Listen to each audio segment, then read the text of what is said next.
We've looked at the best of the best, but now it's time to answer the more important question. Which DC Omnibus is the worst value for money?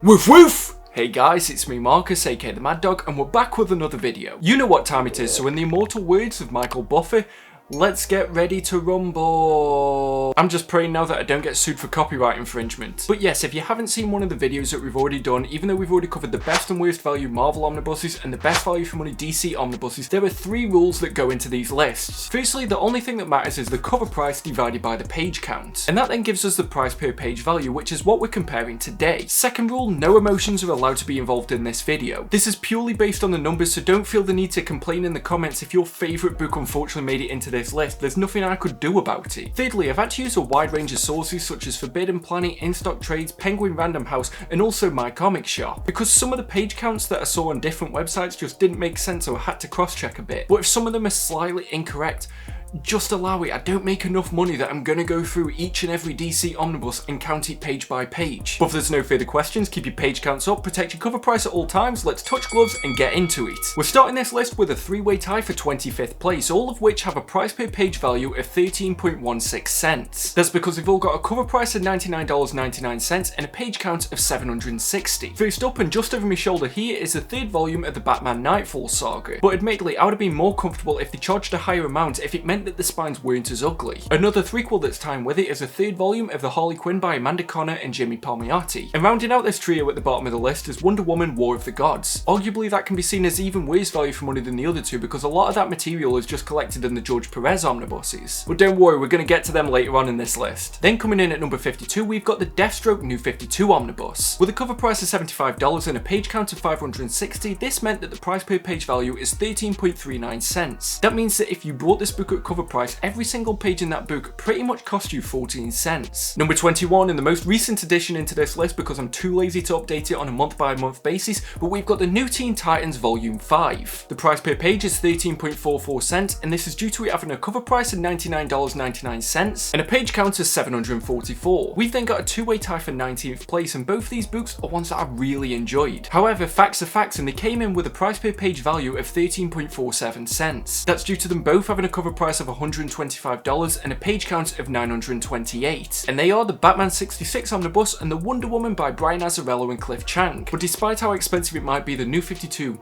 is still my jam. Number 18, and so far the only volume in a seemingly orphan series, but it's Red Hood and the Outlaws. This had a price per page value of 13.58 cents, and that's due to it having a cover price of $99.99 and a page count of 736. But can't lie, it doesn't look like they're going to continue with this series, so it's even worse value for money because of the fact that you only get part of a run. Another one that I'm not too sure if the page count was right, but in 17th place we've got the 0 Hour 25th Anniversary Omnibus. This had a price per page value of 13.69 cents, and that's due to it having a very whammy cover price of $150, but a page count of only 1,096. I'm saying only, but that could still make a massive dent in the head if someone threw it at me. The next 2 books both tied for 15th place, and that's due to them having a price per page value of 13.71 cents. First up's Batman Black and White, but it tied with Superman Exile. They both had a page count of 912, but the cover price was $125. Number 14, and if you brought this before the expanded edition came out, you're gonna really be pissed off because it's the DC Universe Rebirth. The cover price doesn't look too bad at $75, but it's only got 544 pages. This meant for as skinny as a book as it is, it's got a price per page value of 13.79 cents. We've then got an interesting 2-way tie at 12th place because both of these books had a price per page value of 13.89 cents. Yet they don't have the same cover price and they don't have the same page count, and the first is the Wonder Woman by George Perez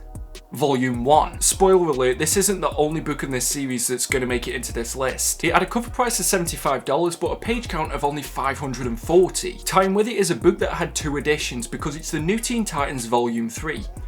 But the second version. Yes, Perez tied with himself because this book had a page count of 720 but a cover price of $99.99. We've then also got a 2-way tie for 10th place as both of these books have a price per page value of 14.2 cents. The first is Commandy the Last Boy on Earth, as it's got a page count of 880 but a cover price of $125. And tying with it is one of my favourite runs from the New 52 era because it's The Flash by Francis Manapul. And it made it into this list with a cover price of $99.99 and a page page count of only 704. I can't lie though, that's still some of my favourite art in a Flash book. We've then also got a 3-way tie for 7th place because all of these books have a price per page value of 14.42 cents. The first two are also part of the same series, and if this wasn't fact-based, I imagine that these would cause the most controversy, because it's the critically claimed, the fan-beloved Sandman Omnibus Volumes 1 and Volume 2. Yeah, when I first saw this, I wasn't too sure if the details were correct, but I checked a few websites and they all seem to say that these have a page count of 1040, and that's against a cover price of $150. And joining Morpheus on this part of the list, we've also got the Justice League Darkseid War. This had exactly half the page count at 520, so of course the cover price had to be off at $75. Then we're finally back to having a book that doesn't have to fight for its position, because in 6th place we've got the Wonder Woman by George Perez,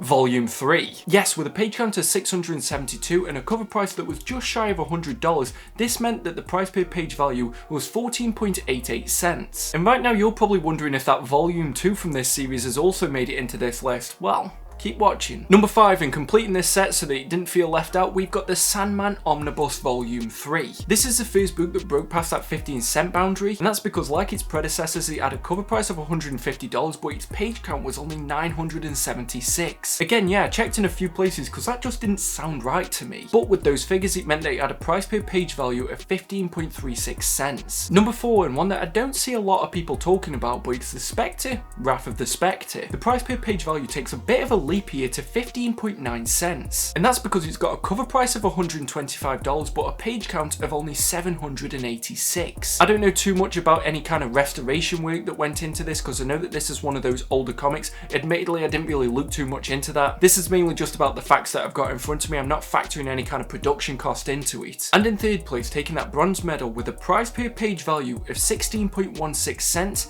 it's the New Teen Titans Volume 2. But the first edition. Yes, if this run of the series didn't seem obsolete enough already, this made it quite high into this list. And that's because from the data that I found, this had a page count of 464 but a cover price of only $75. I wasn't too sure if this was correct, because I remember this omnibus being quite thick, but maybe it was just the paper, or maybe it's the fact that I was like younger when it came out and maybe my hands were smaller. I'm not really going to get into the size of my hands right now. I feel like that's not what people clicked on this video for. But in 2nd place is a book that also needs clarification, because it's the Flash by Jeff Johns Volume 1. The first edition. I remember this book being almost famously thin when it came out, and then the 2nd and 3rd volume followed, and they were quite whammy in comparison. I'm so glad that DC decided to redo these. Like, we give them shit, and yeah, most of it is justified, but they made the right move here. Although admittedly, the right move might have been getting it correct the first time, but I'm not here to judge. But this made it into the runner-up position with a price per page value of 16.74 cents, and that's due to it having a cover price of $75, which back when this book came out, that seemed expensive for an omnibus. But it also had the slimmest page count of any book on this list at only 448. But none of those were as poor of a value for money as our number 1 omnibus on this list. It's the only omnibus so far that's got a price per page value that's over 17 cents. Actually, it's the only one that's over 18 cents at 18.11. That's due to it having a cover price of $99.99 and a page count of only 552. So drumroll please, your winner for today at the worst value for money DC Omnibus list is, of course, yeah, of course it was going to make it into this list. It's Wonder Woman by George Perez Volume 2. I genuinely can't believe that all 3 of these books managed to make it into this list. I'm going to have to double check that the page counts are correct before I upload this video, which actually is something that I probably should have done before I started filming.